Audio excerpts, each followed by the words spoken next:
wasiir dowlaha wasaaradda qorsheynta Somaliland Maxamuud Aadan Jaamac Galaal oo uu helinayay xildhibaan Mubaarak Bidhi ayaa socdaal ay ku tageen degmada Candho-Dhexe ee gobolka Togdheer waxaa si ballaaran wafdida halka ugu soo dhaweeyay dadweynaha degan degmada Dhoqosho iyo Candho-Dhexe waxaanu wasiirku intuu safarkaasi ku guda jiray magaaladaas Candho-Dhexe xadhiga kaga jaray xanaano ay yeelan doonto magaaladaasi waxaa kaloo wasiirku iyo xildhibaan Bidhi ay dhagax dhigeen saldhig booliis oo ay yeelan doonto magaaladaas Candho-Dhexe iyo waliba fasal lagu kordhinayo dugsiga magaaladaasi munaasabad lagu soo dhaweynayay wasiir dowlaha ayaa waxa hadal ka soo jeediyay Cawil Maxamed injineerkii dhisay xanaanadaasi iyo waxgarad iyo cuqaab dhisku wuxuu ka kooban yahay afar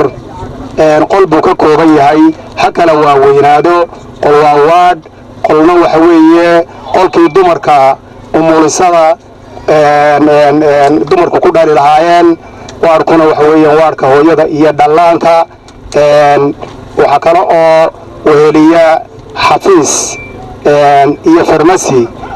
iyo haddii ay ka dhigayo istood iyo barandhe iyo geyd iyo laba suuli intaas uu ka kooban yahay waxa suurtageliyay ilaahay ka abaal mariye dhalinyarada iyo odayaasha saqiir kabiir qurbajooga reer Candho-Dhexe magaaladan imika waxaan u baxnay Candho-Dhexe magaca hore oo ay lahayd oo shaarc loo hori jiray uu jiray mid hore oo ay lahayd oo Candho-Dhexe la yiraahdo ayaa jiray taariikhdu magaca iyo taariikhdu way isla guuraan magaaladu taariikh bay leedahay taariikhda magaalada leedahay waxa kamid ah anigu aan joogo goobjoog ah magaaladan waa magaaladii ugu horeysay ee lagu qabtay shirkii golaha guurtida ee koobaad ee 1988kii qurbajoogii reer Candho-Dhexe wuxuu aad u soo salaamay oo salaam weyn aan uga sidaa dadka reer Candho-Dhexe ama jaarcad fariintan ka sidaana waxa weeye war wixii aanu idin soo qabanay idinna ka midhaliyo ilaashada muujiya ilaashada ku dhaqma haddii abna isku ixtiraama idinkana taasaan idinka sidaa horta marka ugu horeyso madaxweynuhu wuxuu ku ballan qaaday markii uu ahaa mucaaradka ahaa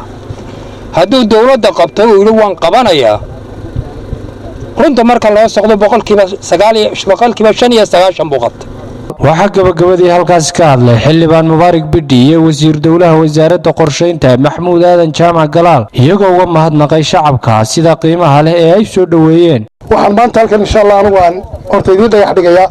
waan iyo wasiirku hadii dhagax dhigana saldhigii magaalada ay lahayd insha Allah oo Ramadaan waliba insha Allah Ramadaan markay dhamaatay kadib insha Allah hadii ballan qaadayaan halkaadii ka ballan qaadaya anoo maayarka ka wakiila inaan insha Allah idin bilowno saldhigii askarta ciidanka adiga wasiirku aanu idin kala hawlgalay insha Allah marka ay saldhigaas dhamaado qurux ganac leh gola dheehan iyo bilicda gaashaysay gargaraanta nuurka iyo shaaniga la isu googooyay shirgoobeedka guurtida fadhida garangar waa heelan martiga calam mudan la isu guray gulufka heensaysan gololada mashxaradaysa iyo sacabka guubaabo aad iyo aad baan ugu faraxsanahay maanta inaan xariga ka jaro runta xanaanada caafimaadka ee deegaankan magaaladan waa adeeg lagama maarmaana oo loo baahnaa oo waxtar weynna bulshadu ay ka dheefi doonto waxa kaloo mahad iga mudan oo dhammaanteen mahad inaga mudan qurbajooga iyo dhalinyarada ijtihaaday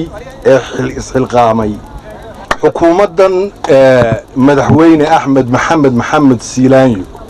sidii horeba loo sheegay waa xukuumadda waxqabadka cidii iskeed wax u qabsatana